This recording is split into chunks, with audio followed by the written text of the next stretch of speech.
Pahayag 7:14-17. Sinabi ko sa kanya, Ginoo, ikaw ang nakakaalam. At sinabi niya sa akin, ang mga ito ang nanggaling sa malaking kapighatian at naghugas ng kanilang mga damit at pinaputi ang mga ito sa dugo ng kordero.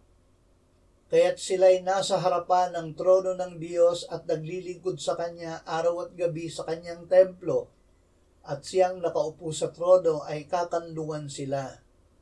Sila'y hindi na magugutom pa ni mauuhaw man, ni hindi na sila tatamaan ng araw o ng anumang nakakapasong init, sapagkat ang kordero na nasa gitna ng trono ay siyang magiging pastol nila, at sila'y papatnubayan patungo sa mga bukal ng tubig ng buhay, at papahiri ng Diyos ang bawat luha sa kanilang mga bata.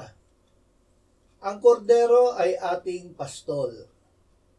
Ang Panginoong Hesus ang kordero na pinaslang bago pa itatag ang sanlibutan. Siya ang kordero ng Diyos na nag-aalis ng kasalanan ng sanlibutan.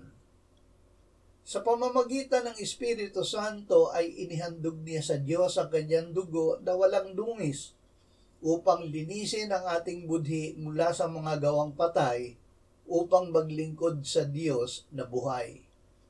Ang mga binili niya ng kanyang dugo ay naging kanyang mga tupa at siya ang pastol nila.